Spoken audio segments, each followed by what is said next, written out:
الصلاة والسلام على رسول الله وأما بعد السلام عليكم ورحمة الله وبركاته. My dear brothers and sisters in Islam, and welcome today as we continue with part 2 speaking about Umar bin Abdul Aziz rahimahullah ta'ala wa ghafarallahu lah, one of the greatest leaders in the history of Islam, one great role model for every single Muslim, and from the Salaf as-Salih, the pious predecessors.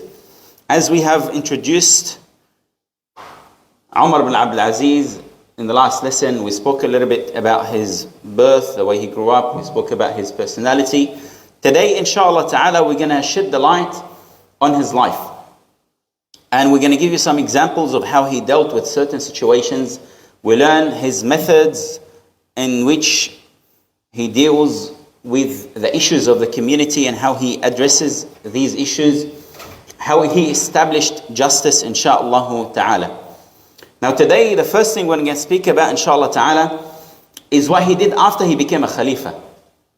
What he did after he became a Khalifa, rahimahullah ta'ala, from the first things he did is that he sent a message and a declaration to the greatest gathering in Islam. What's the greatest gathering in Islam? Hajj. Jum'ah, there's 100, 200, maybe 1,000, couple of thousands, 100,000 max, okay? But Hajj is the greatest gathering. So from his actions, before Umar bin Abdul Aziz, there used to be a lot of injustice. The family of the rulers used to abuse their power. Some appointed leaders used to misuse the authority they were given and used to oppress others. So Umar bin Abdul Aziz rahimahullah ta'ala, he sent a message to the crowds of Hajj, and he commanded that this message should be declared and publicized for each and every Muslim that's attending Hajj, as they would be informed, and after they're informed, they'll go back to their countries and spread the message.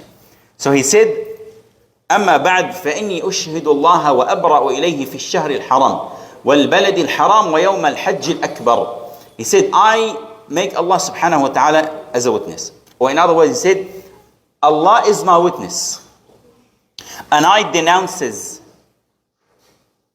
oppression. And I denounce oppression. He said, وَأَبْرَأُ إِلَيْهِ, I denounce oppression, and I am free. Like the day today is sacred, which is the day of Hajj. And this month is sacred. And like this house, this location, which is Mecca, is sacred. I make Allah subhanahu wa ta'ala my witness, that I denounce and I am free from any injustice that's committed by anyone who oppresses you. Whether he's an appointed leader or whether he is a person of authority. And I make Allah my witness that I would never command injustice to be implemented, or I would to commit any misjustice or injustice. He said, ألا وأنه لا إذن على مظلوم دوني. Look at this statement. And this is, subhanAllah, this should be the motto of our rulers and leaders. He said, there is no barrier. لا إذن. There's no permission to be sought. The leaders in subhanAllah, khulafa at the time, they used to have hujjab. And al-hajib is the guard, or other guards that protect the leader and regulate who comes and who doesn't. Otherwise, it's going to be a chaotic, subhanAllah, scene where every person, right, left and center, will be approaching the leaders. So subhanAllah, he said, there is no barrier. If somebody's been oppressed, publicize this, inform everybody. If you hear of injustice, anybody's oppressed by anyone, you come to me, and there's no barrier between him and me. You come straight to me, and my guards would allow you to come, present the matter in front of me, and I'll give you your rights back. This is just a summary of what he mentioned, rahimahullah ta'ala. Now, subhanAllah, from the habits of the khulafa is that they used to have ministers. They used to have advisors. And one of the greatest worries of Umar radiallahu anhu is that he would be surrounded with bad ministers and wretched advisors. and he was seeking the advice of a scholar or a person. He said, the matter that you are carrying, the matter of leadership, is like a marketplace. People will come for what you sell. If you sell that which is good, the good people will come and take from you. If you sell that which is wretched, then those who are wretched will come to you. In other words, if you're firm with justice and you're God-fearing, the bad people will run away from you because they will be what's going to happen to them? They will be the first to be judged. They'll be the first to be targeted by your justice. So they will run away from you.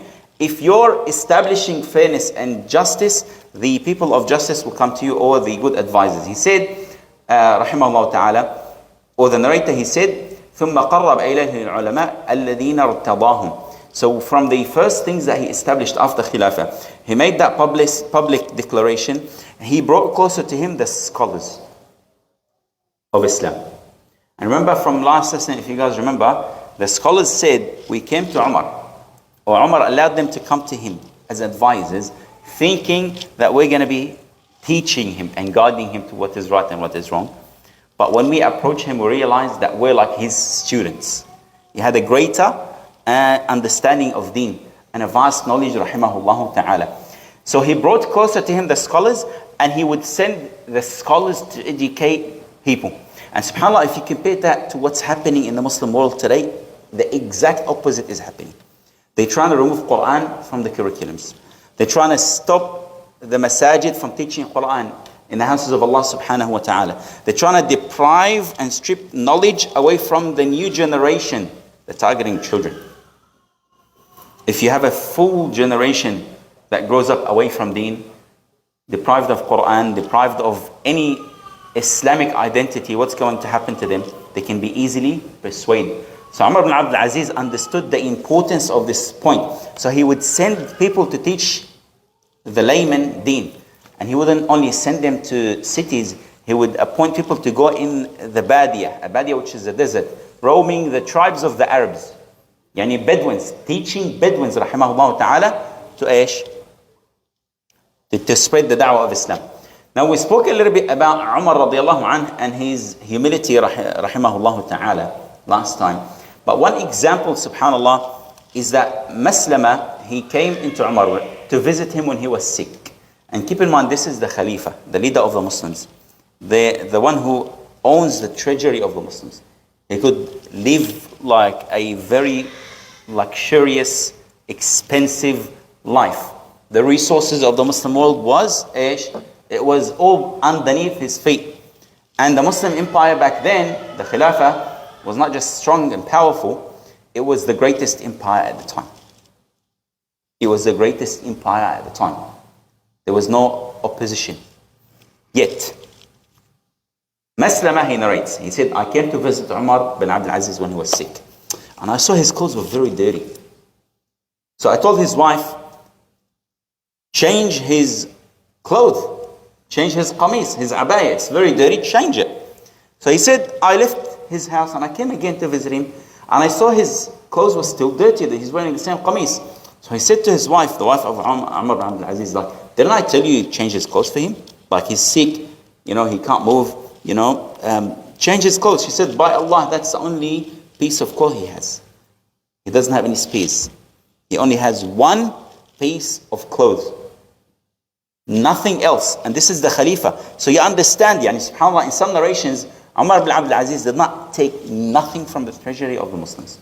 Did not take any money, any wages, rahimahullah ta'ala.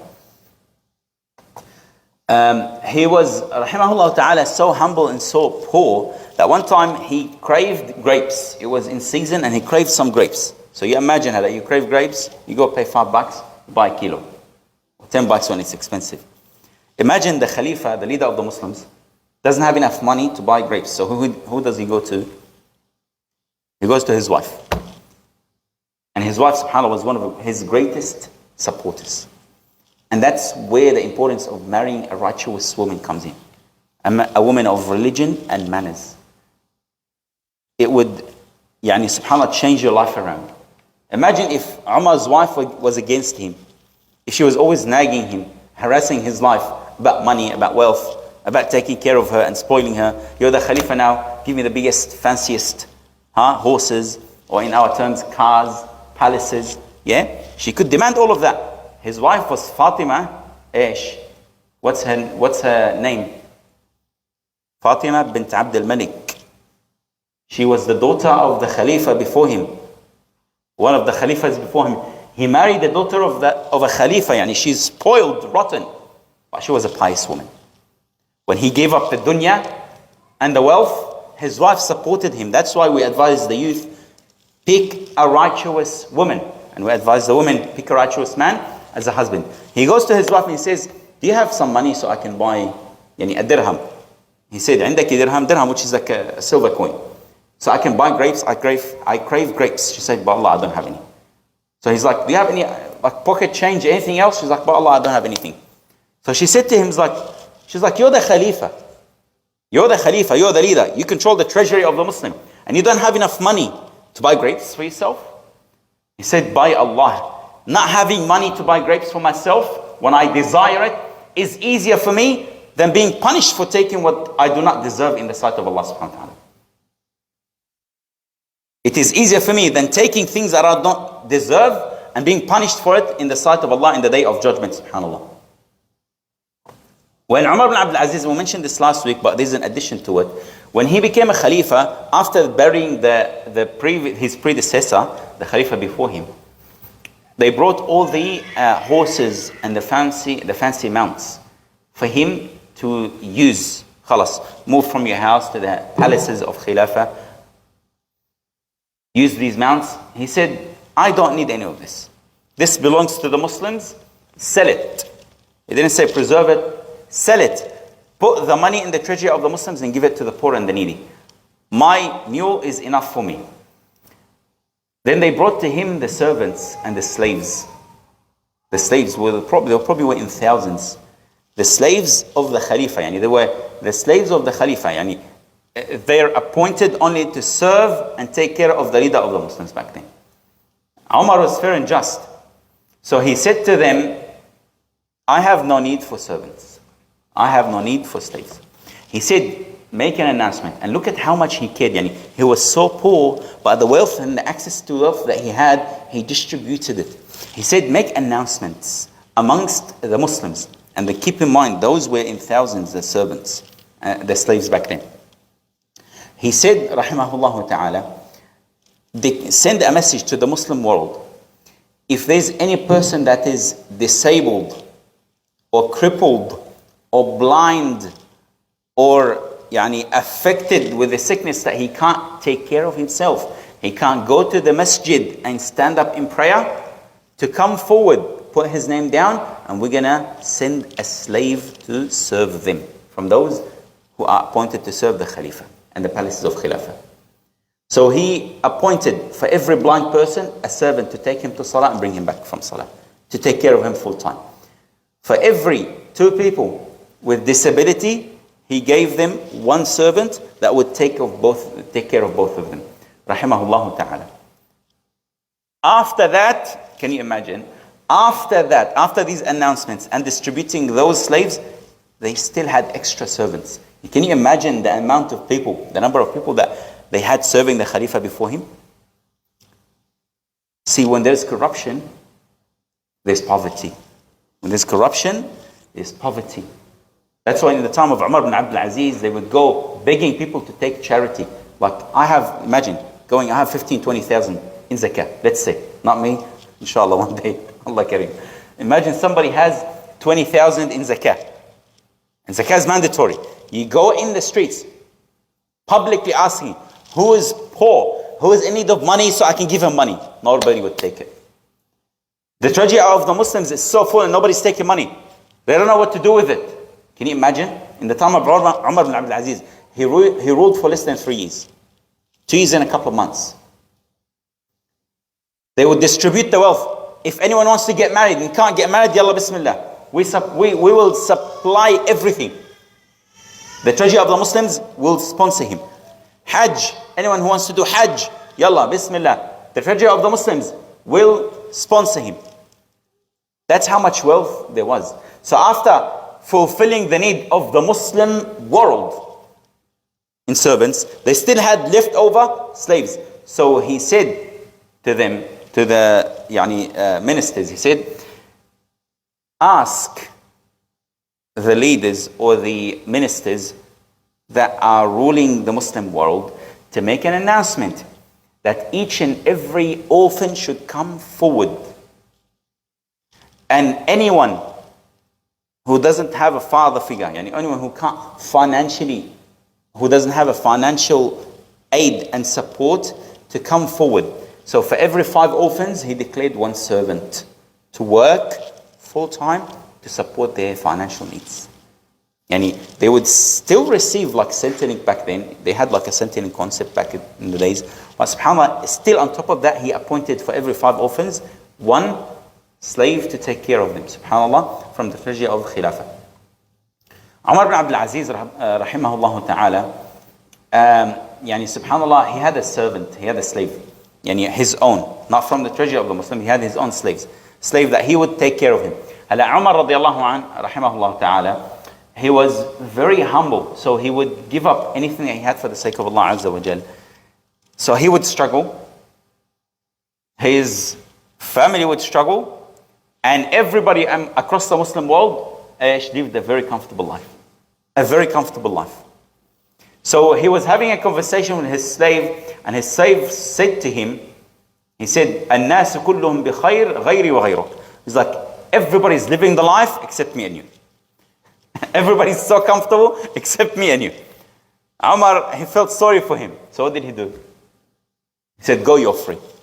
He freed him for the sake of Allah. Go enjoy your life. Because living with Umar lives a poor life. Okay, yalla, bismillah. Subhanallah. Ibn Sa'd, he said that Abdullah bin Dinar as well, 2 people testified. They said, لم يرتزق عمر من بيت المسلمين شيئا. He did not take 1 cent, nothing from the treasury of the Muslims, rahimahullah ta'ala. One time, can you imagine how much he cared about the public wealth? Subhanallah, this is a lesson for the brothers and the sisters who are rotting the system. Not rotting the system, stealing. One way or another. Subhanallah. In relation to Umar, he cared about the public wealth. So much so that one time he craved honey. He asked his wife, do you have honey? She said, no. She said, I don't have honey. He left the house, came back later, and she bought honey. So he got happy. He loved honey. So he ate a bit of it. Then he asked her, how did you get the honey? I asked you before and you didn't have any. She's like, I sent one of the servants on the male horses to buy us honey. So he used the horses of the Muslim Ummah. It's like the car that's, let's say, for the mailman that's bought by the government, that's specified only for that purpose. So his wife thought, it's for the government and you work for the government, yalla, use it. He's like, you ruined the honey for us.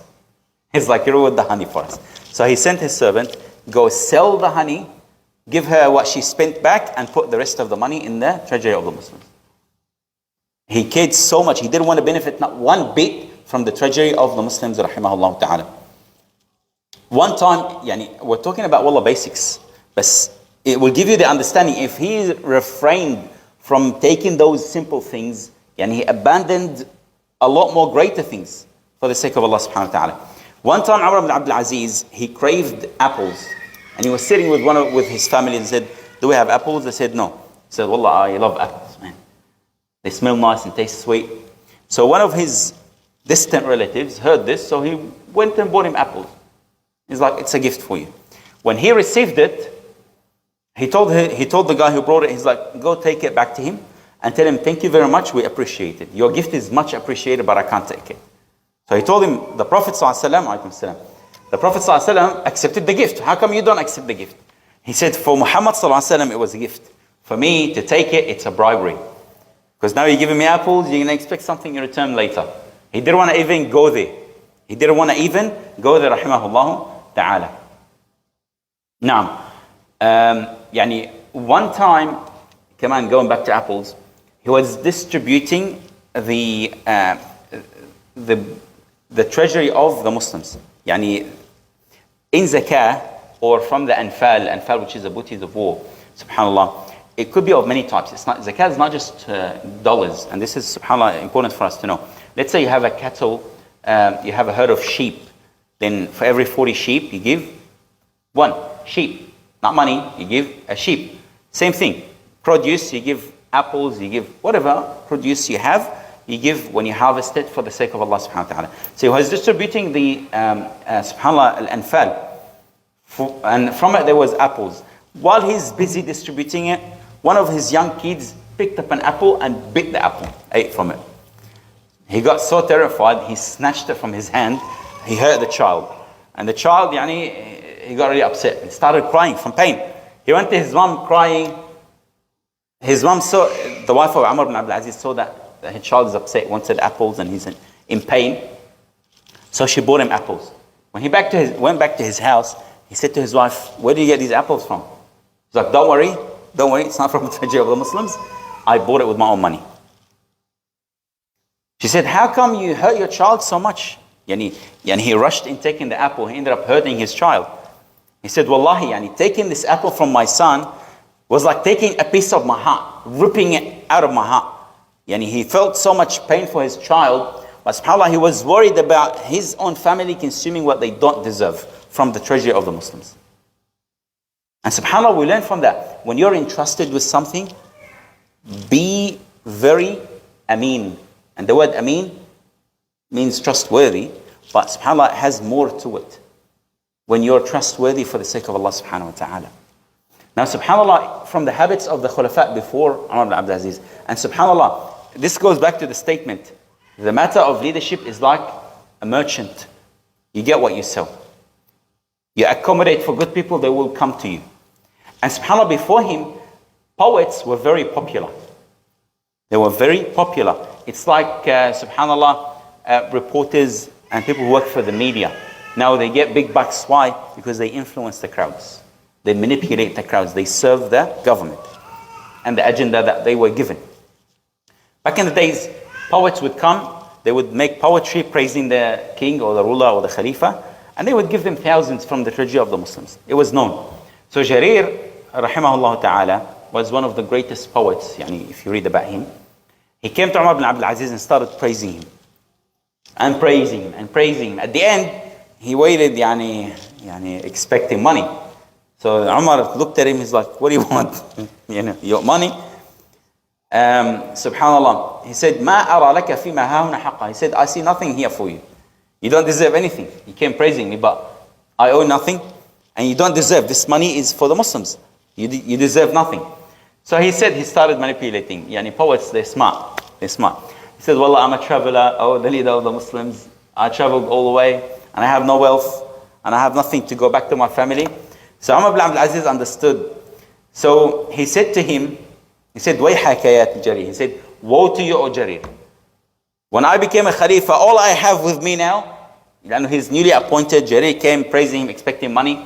He said, "Everything that I have is 300 dirham. Dirham is silver coins." He said, "All I have all I had was 300 dirhams." He said, "My wife took 100, my son Abdullah took 100, and I only have 100. Take it and go. But don't come back. Don't come back, khalas. You want money? Take this. That's it." So when Jarir left, he was greeted outside the house of Umar ibn Abdul Aziz by the other poets that were waiting. What are we going to expect? They're waiting for the news. So they asked him, "So what happened inside?" He said, "Bad news." He said, "Bad news for you guys.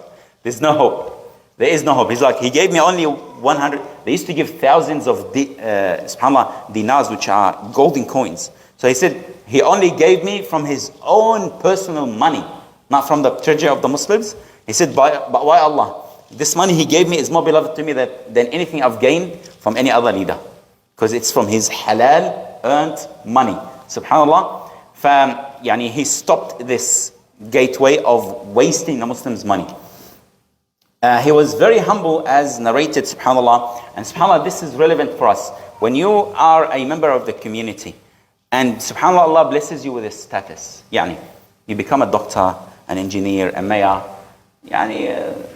Shaitan creeps into your heart and you start looking down upon people. You start feeling like I am better than everybody else. Wal-'iyadhu billah. And don't deny it. Don't deny it. Shaitan places it into your heart. Even to the level where sometimes you come to the masjid and you know somebody, a family member, a cousin that doesn't pray or doesn't, is not as religious as you are. Shaitan, he wants to destroy your actions and your ibadah. So what he does, he makes you feel arrogant and proud of your hasanat. Like, I'm better than him. I come to the masjid, I practice, I do this, I do that. Do not let the shaitan creep into your heart. You should be grateful to Allah that He's guided you. Yes, alhamdulillah. But do not be arrogant. Be humble.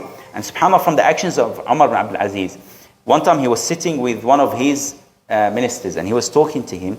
He had his servant next to him, his own personal servant, rahimahullah ta'ala. But his servant was asleep.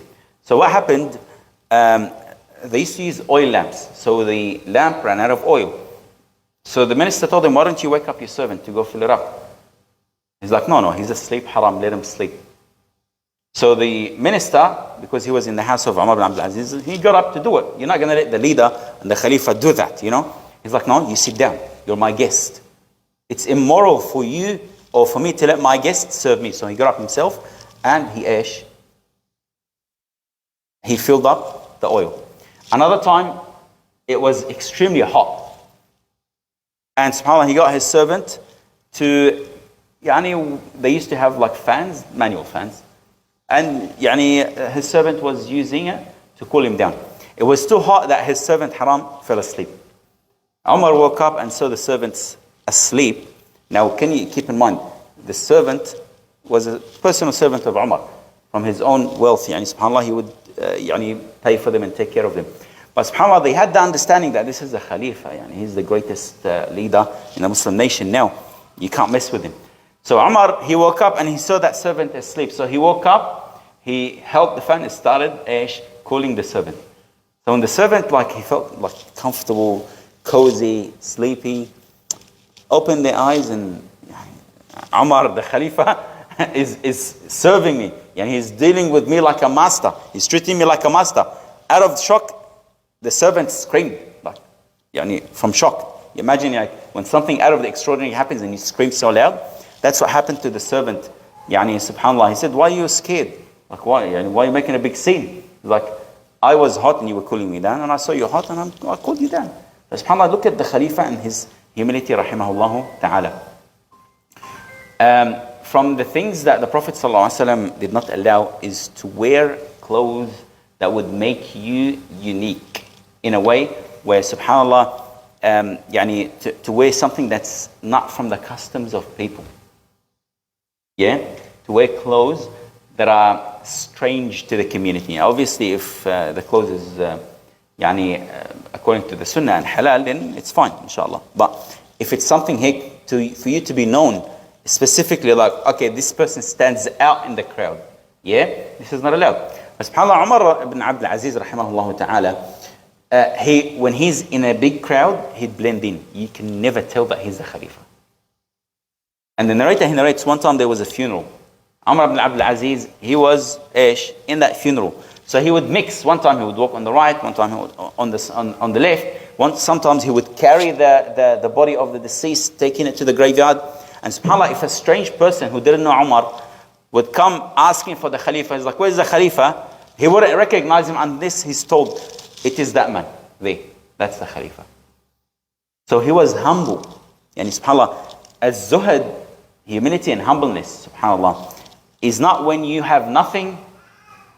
We all claim to be humble. When we have nothing, it's easy for you to say, I don't desire the dunya. I don't desire the dunya. And subhanAllah, one of the humble people that abandoned dunya was Sufyan al-Thawri. And subhanAllah, two scholars were debating which one is better, Sufyan or Umar ibn Abdul Aziz.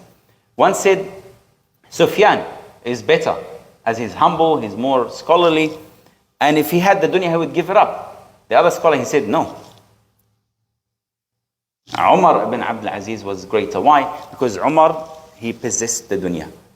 When you don't have the dunya, when you don't have money, when you don't have wealth, it's easy for you to say, I abandon dunya. When you're poor anyways. But when you own the money, when you have the millions, when you have the businesses, Giving up that wealth for the sake of Allah Azza wa Jal is the actual challenge. Umar owned and possessed the dunya and gave it up for the sake of Allah subhanahu wa ta'ala radiyallahu anhu. Adding to his humility, we speak about his patience. He was a patient man. And subhanAllah, it's a statement of Aisha as well. She said something similar, which is, إِنَّ التَّقِيَّ مُلْجَمْ إِنَّ التَّقِيَّ مُلْجَمْ. The pious one is restrained. Like, when you're tied down. Al-lijam is something they used to use for the horse. They still use the saddle for the horse. When they put it on top of the head of the horse to control it right, left, and center.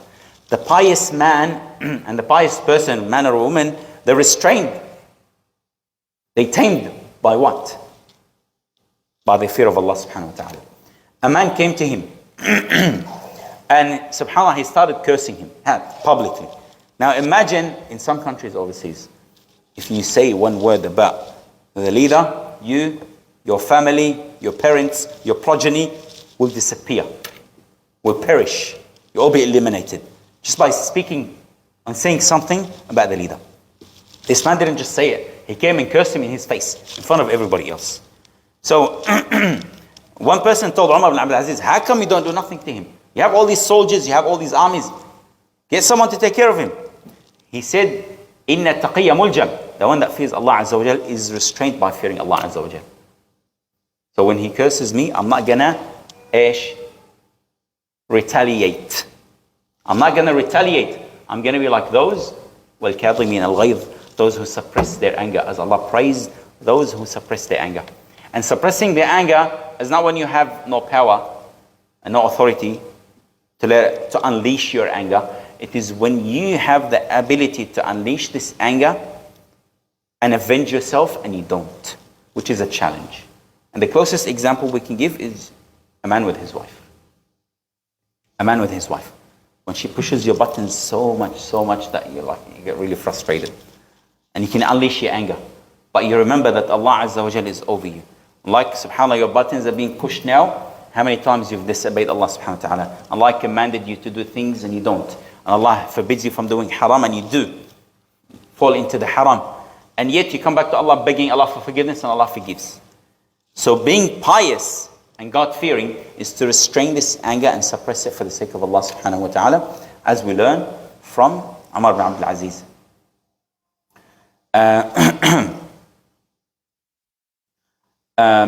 Now, in addition to that, Umar ibn Abdul Aziz used to spend the nights in prayers. Can you imagine a Khalifa that takes care of the Muslims during the day, and at night he would stand in prayer. But he had a unique habit.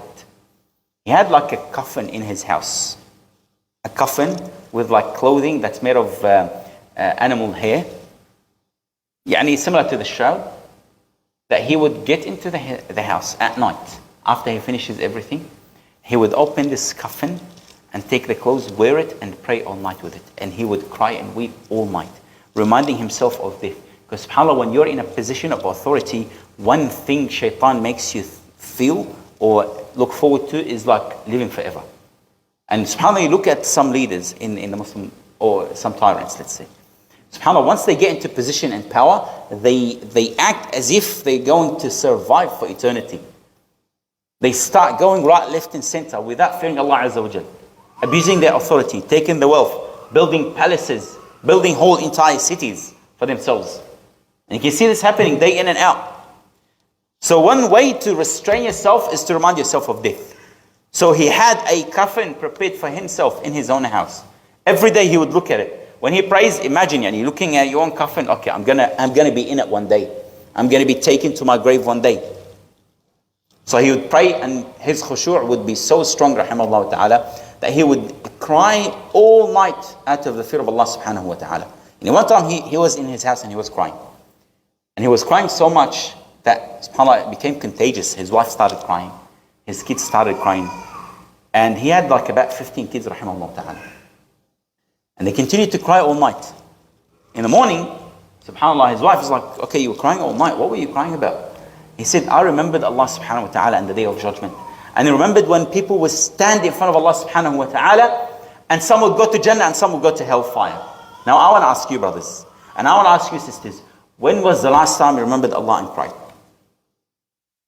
When was the last time that you stood in prayer between you and Allah alone and remembered Allah and feared Allah so much so you cried out of the fear of Allah? When was the last time you shed a tear for the sake of Allah Azza wa Jal? Abu Bakr radiallahu anhu, Umar radiallahu anhu, Uthman, the Prophet sallallahu alaihi wasallam, Umar Abdul Aziz, they used to weep, not just cry, they used to weep out of the fear of Allah subhanahu wa ta'ala. And that was the habit of Umar bin Abdul Aziz. His servant one time, he said, Umar used to cry so much so that I couldn't sleep at night. From how much he cried every single night. Reading the Quran. Why? Not forcing himself to cry. But subhanAllah, when the Quran touches your heart, the words of the Quran would cleanse it. And subhanAllah, the tear will be very easy for you to cry, subhanAllah, out of the fear of Allah subhanahu wa ta'ala. And our hearts have been hardened from the sins, from our sins, disobedience of Allah, subhanAllah, without comprehension. We read the Quran without comprehension. Even if you don't understand Arabic, read the tafsir. At least the surah that you recite in Salah, read Surah Al-Fatiha, the tafsir of the Mu'awwidhat, those chapters that are regularly recited in the Salah.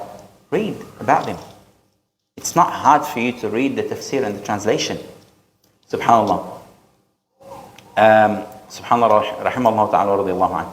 Now, I'm going to move a bit forward and speak a little bit about his own kids. And subhanallah, who is better than Umar bin Abdul Aziz? Huh? Who's better than Umar bin Abdul Aziz? Yani he's from the greatest. But he used to consider one of his sons better than him. He used to consider, he was obsessed. He had about 15 kids in some narrations. Now, before speaking about his kids, I've translated a message he sent for the teacher of his kids. They used to pick a person to teach them Quran, to raise them and discipline them. So I'm just going to read the translation. He said,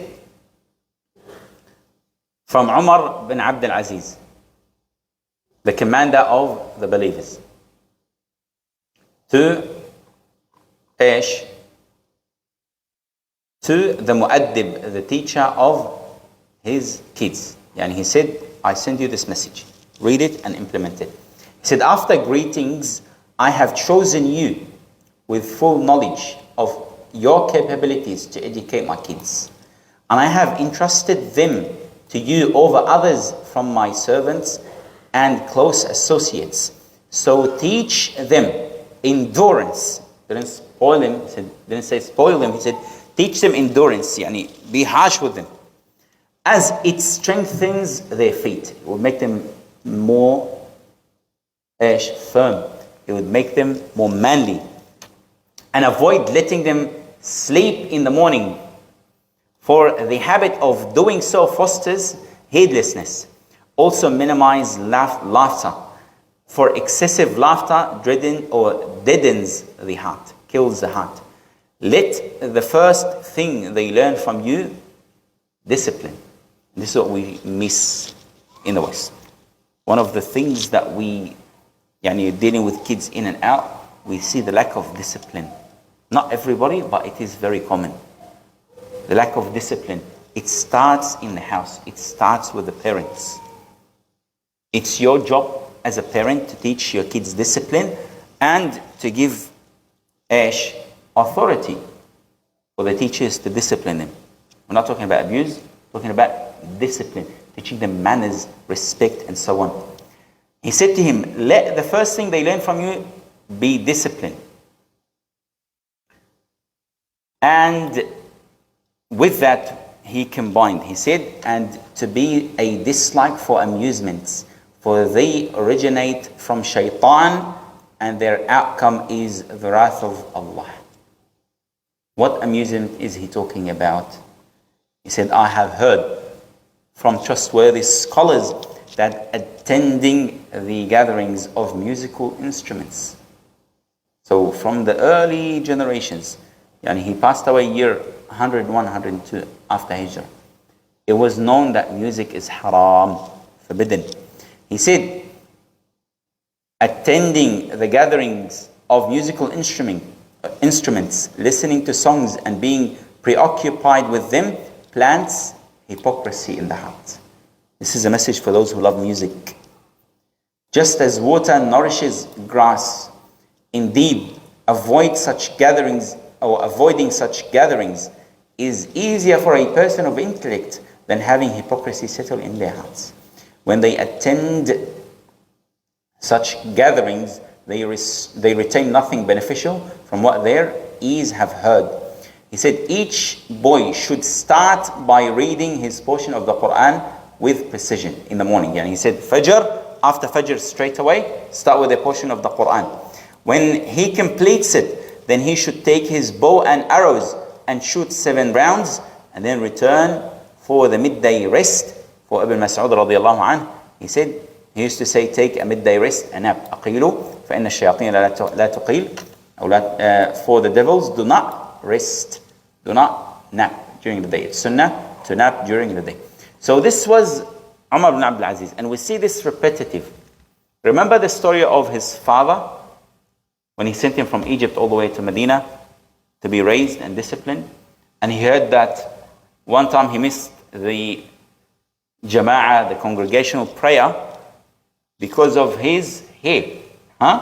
His maid was, she was brushing his hair and he was preoccupied, so he missed Salat al-Jama'ah. So his dad, imagine from Egypt, he said, all the way go. Do not speak to him. Do not even utter a word to my son. Take him, shave his head, and yalla, teach him listen. Bow. Your hair is making you miss Jama'ah. That's a no-go. Get rid of it.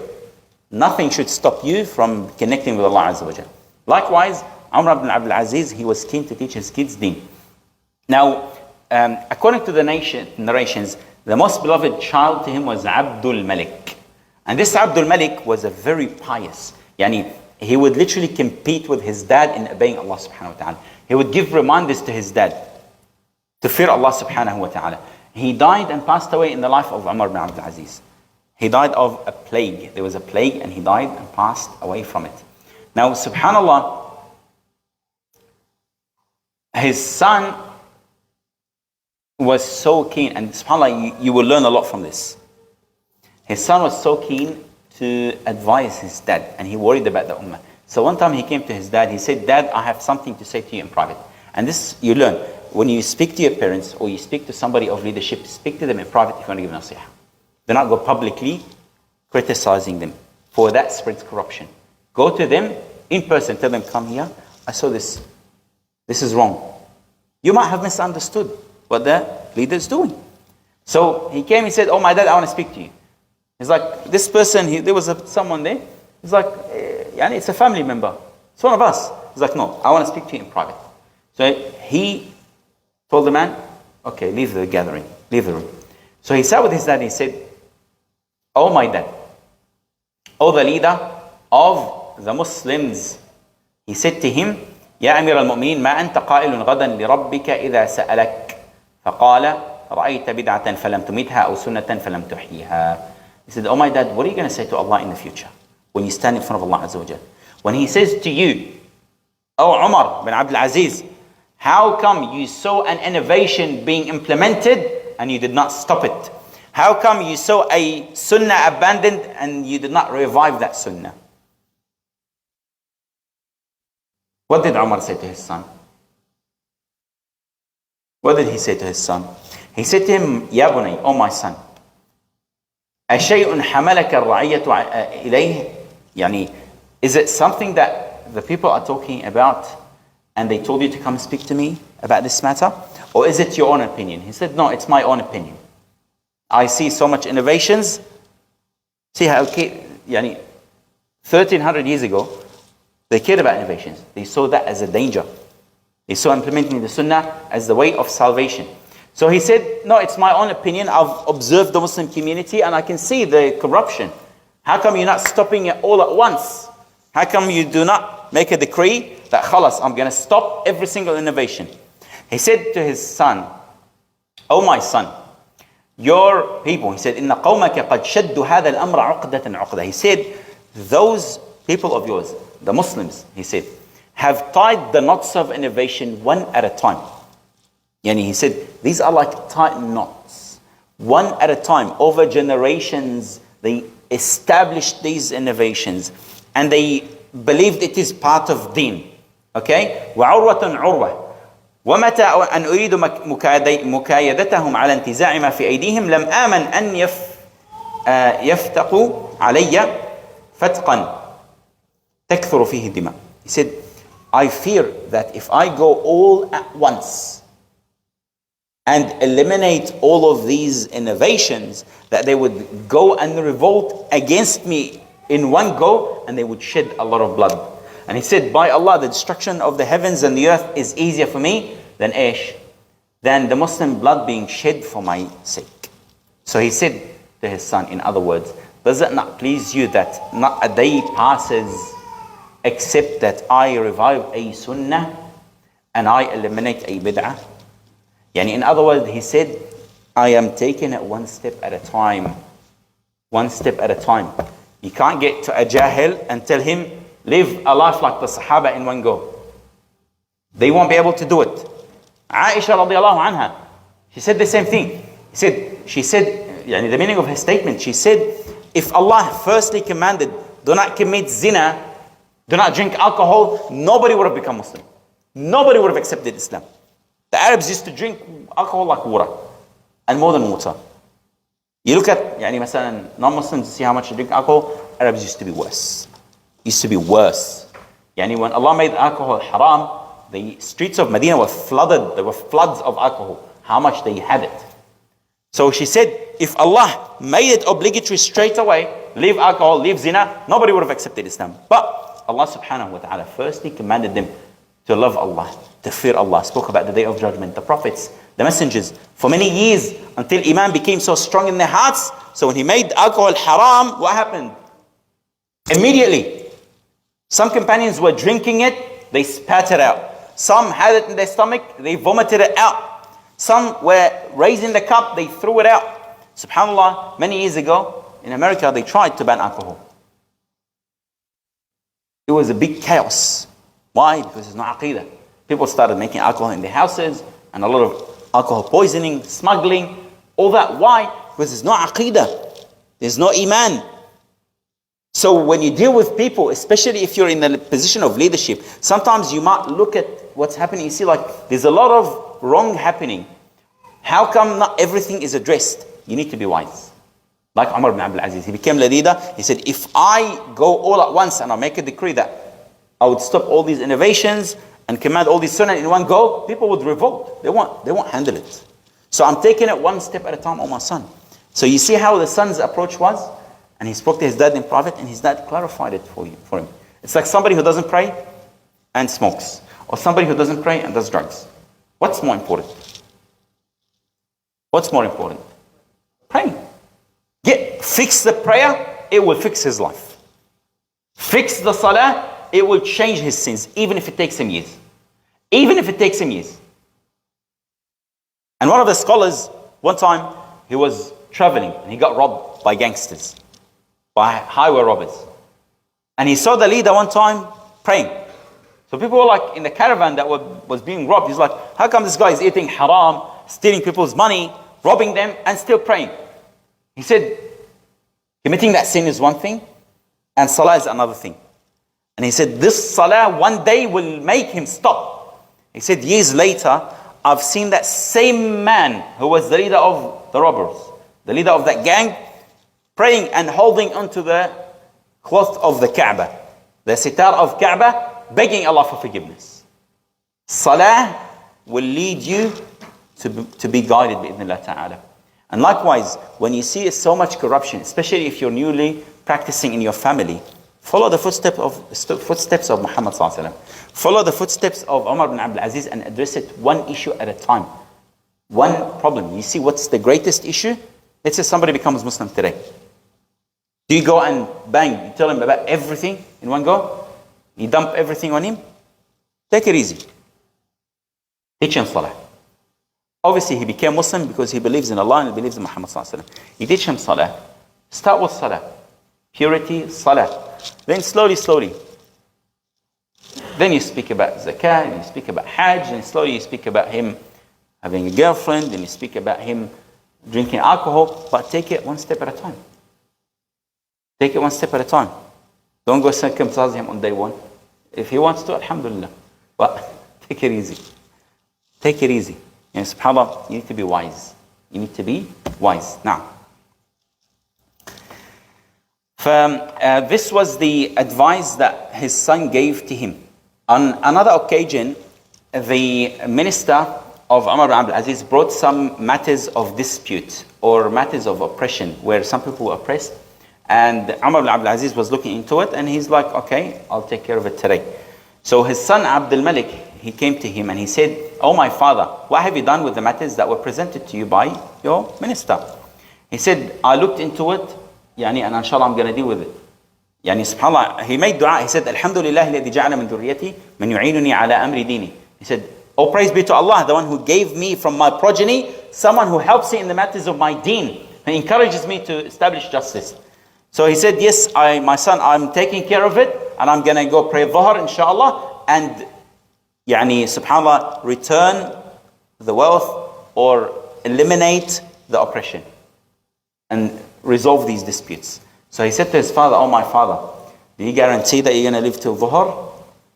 You guarantee that the angel of death is going to give you till dhuhr time? Is it something that you can delay, knowing that there is oppression amongst your followers, your subjects, and you can sleep? It's a time of qalula. It was a time of qalula before dhuhr. Like, you're going to nap while people are being oppressed? So Umar rahimahullah ta'ala, he listened to his son, and he commanded his minister to bring the people in, and he disputed and judged and ruled in these matters and returned the rights to its due, subhanallah, or the wealth to the owners. Wallahu alam. Now, Umar ibn Abdul Aziz, wallahi, there's so much to talk about it's nearly Isha. I would love to go for longer. But subhanallah, he had other sons. From his sons, we have Abdul Aziz. Abdul Aziz is another son who narrated some ahadith from his father. He had an Ibrahim, Ishaq, Yaqub. He had Bakr, Musa, Al-Walid, Asim, Yazid, wa Zaydan. Now, I'm going to fast forward his daughters. He had Amina, Ammar, Abdullah, and so on. Now, I'm going to fast forward. We don't have much time for Isha. How did he die? Poisoned. Why? Yes. It's narrated that people didn't like the way he ruled because he was fair and just. So those who had privileges before him lost all their privileges. And it is narrated that a man from the relatives or the family of Umar ibn Abdul Aziz saw a Jewish man. And the Jewish man told him, Umar ibn Abdul Aziz is going to be a Khalifa. That's before he became a Khalifa. Not because he's seen the unseen or that he knows the unseen. Because Umar ibn Abdul Aziz, as some narrate, I'm not sure if it's authentic or not, that he's mentioned in the Torah, in the Old Testament. He's mentioned in the Old Testament. Now, remember how when we spoke about him initially, we said there was narrations and prophecies from the Prophet ﷺ that from the progeny of Umar there will be someone that would establish justice on earth. So there might be similar narrations. Now later, that same man saw that Jewish man again. He said, didn't I tell you that Umar is going to be Khalifa? And he's like, yes. He's like, I'm going to tell you now, he's going to be poisoned. Like, what are you talking about? He's like, yes, he's going to be poisoned. And subhanAllah, he came to Umar ibn Abdul Aziz around that time, and he asked him. He said, yes, I got poisoned. He said, yes, I got poisoned. He's like, I felt it as soon as I ate the food. So he knew who poisoned him. It's narrated that some people who were unhappy, they were not very pleased by the way he ruled, and the privileges he took away from them, rahimahullah ta'ala, they poisoned him, and that led to his death, rahimahullah ta'ala. Now, so he got poisoned. He stayed a couple of days or about 20 days, and he passed away, as in some narrations, rahimahullah ta'ala. Subhanallah, Umar ibn Abdul Aziz died and passed away. Now he had asked somebody to do something that was a bit, subhanAllah, unprecedented. He said to him, do you know who buried your father? The one he was speaking to someone whose father was a Khalifa and who knew a lot of Khulafa. He's like, who buried your father? He's like, that person. Who buried that father? He's like, that person. So he mentioned 3 Khulafa, 3 leaders that were buried by one person. He said, do you know what he told me? Umar ibn Abdul Aziz, he said, that man who buried these kings and these Khulafa told me that every single time after burying the guy, you know how they put the planks on top of the body? He said he'd remove the plank and he would say their faces darkened and turned away from the Qibla. When they buried with their faces towards the Qibla. He said 3 Khulafa were buried and that man testified that he saw their faces darkened and against or the opposite direction of the Qibla after they were buried, before they put the soil on top of them. He said, and I want you, after I am buried, to look at my grave. After I'm buried, before they put the sand, when they put the blanks, on your own, remove it look at my head and see how it is. So that same person, he narrated, and he said, I did what he requested, and I saw his face bright and towards the Qibla. Why? Allahu A'lam, because he established justice, rahimahullah ta'ala. Now, a story that's narrated that just before his death, subhanallah, it's narrated that someone was in the presence of Umar ibn Abdul Aziz. Umar was inside his room and he was very, very sick after he got poisoned. He was reciting this ayah. تلك الدار الآخرة نجعلها للذين لا يريدون علوا في الأرض ولا فسادا والعاقبة للمتقين. So the narrator, he said, I heard him repeat it over and over and over and over again and again until his voice stopped. I couldn't hear him. He stopped speaking. So I told the servant, go and check up on him. He said, when he went, he screamed. Why? Because Umar ibn Abdul Aziz passed away. So he passed away reciting this verse. What does that mean? Allah says, which means that eternal home in the hereafter, we reserve only for those who seek neither tyranny nor corruption on earth.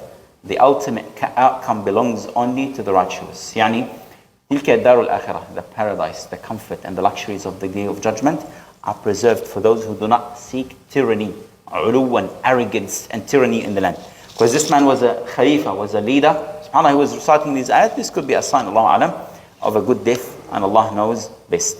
Now, I want to finish this with a statement that is made by one of the descendants of Abu Bakr radiallahu anhu, but a few generations later.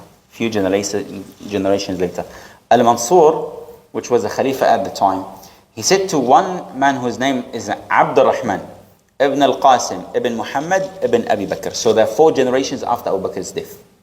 So Abdul ibn al-Qasim, ibn Muhammad, ibn Abu Bakr. He said that Abdul he said to him, the Khalifa, he brought him, he's like, give me an advice. But I want an advice that you've seen with your eyes. I don't want something you've heard, I want something you've seen with your eyes. Before his death, Umar ibn Abdul Aziz, he was told, what did you leave for your family, for your kids? You have no money, you have no inheritance to give them. He said, I'll leave them to Allah subhanahu wa ta'ala. If they were righteous, Allah will take care of them, because Allah takes care of the pious. If they're wretched, why should I give them wealth to use it in their misguidance? So this man, Abdurrahman, the descendant of Abu Bakr radiallahu anhu, he said, I have seen Umar ibn Abdul Aziz passed away. He said, خَلَّفَ أَحَدَ عَشَرَ ابْنًا. In this narration, it's narrated that he left 11 sons. Now, those are maybe those who were alive after his death. We mentioned some narrations state they had 15 kids, all together. Amongst them, there were some women. Subhanallah, between males and females. But when he died, those who were alive were 11. وَبَلَغَتْ تَرِكَتُهُ 17 دِينَارًا. He had 17 golden coins which he left behind for his inheritance. That's it. He said, كُفِّنَ مِنْهَا بِخَمْسِ دَنَارِيرٍ. From those 17 dinars, 5 were used to buy a coffin. 5 were used to buy a coffin.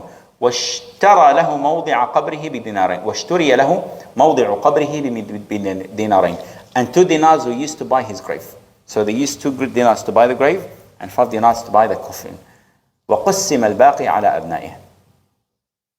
وأصاب كل واحد من ولده 19 درهما. Each one of his children inherited 19 what? Silver coins. Now gold is more virtuous and valuable than, is not more valuable than silver. 19 coins. Yani it's like, let's say $1,900. Hypothetically speaking. So how much he left for each child? Did he leave for each child? $1,900, hypothetically speaking. Which is nothing. What can you do with it? Not even 2 weeks of rent in some cases. With the rent prices nowadays, not even 2 weeks of rent. This man said, look at the comparison. He said, مات هشام بن عبد الملك, another Khalifa, whose name is Hisham bin Abd al-Malik. وخلف أحد عشر ابنا. He left as well behind him 11 sons. Umar bin Abdul Aziz left 11 sons with $1,900. Huh? Hisham bin Abd al-Malik, he died and he left 11 sons. He said, فَقُسِمَتْ تَرِكَتُهُ. His inheritance was distributed. وَأَصَابَ كُلُّ واحد من تَرِكَتِهِ ألف. Each one of his children, the 11, inherited $1,000,000. ألف, يعني 1,000 golden coins. They didn't have the figure millions. They used to say 1,000. 1,000,000 golden coins, not silver, golden coins. He said this wa'il, this advisor, he said to the Khalifa, he said, I saw in one day the children of Umar bin Abdul Aziz who inherited $1,900 each, hypothetically speaking. He said, I saw the descendants of Umar bin Abdul Aziz on the same day giving up for the sake of Allah 100 loaded horses from his own wealth. Imagine the barakah from $1,900 to giving up 19 or 100 trucks loaded with goods for the sake of Allah. Speaking in today's terms. 19 trucks fully loaded for the sake of Allah, giving them fi sabilillah. On the other side, on that same day, I saw the descendant, one of the descendants of Hisham bin Abd al-Malik, begging people on the streets. Ma'anu, they inherited millions. The others inherited nothing. Look at the comparison. When you leave your kids with deen, Allah will take care of them. When you leave your kids with money they shouldn't have, then there's a problem. And this should be our predecessor. Our scholar. He's a scholar. He's a Khalifa. He's from the Salaf al-Salih. The pious predecessors that were commanded to follow the guidance. He was so pious, dear brothers and sisters, to the level that the scholars, or some scholars, not all of them, but some scholars consider him from the rightly guided khulafa, and that's a title that was only given to Abu Bakr, Umar, Uthman, Ali, and Hussein. Or Al-Hassan, مش Hussein, Al-Hassan, radiallahu anhu, who gave up the khilafah. In history, in the history of Islam, there was no one like Umar ibn Aziz, apart from the companions. When he ruled, people started reminiscing the days of Muhammad sallallahu alaihi wasallam. They lived in an era similar to the time of Abu Bakr and Umar radiallahu anhu. And how much do we need a leader like this today? But keep in mind, dear brothers, a leader like this comes from a righteous home. His era was filled with injustice. His era was filled with corruption. Do not say, we'll wait for a change to happen. Be the change. Raise yourself and your kids on the obedience of Allah. Maybe they will spread justice on earth. Be like them. Do not wait for the change to come to you. You establish it for the sake of Allah subhanahu wa ta'ala. Why? Because we need justice. We need fairness. There's a lot of injustice around the world.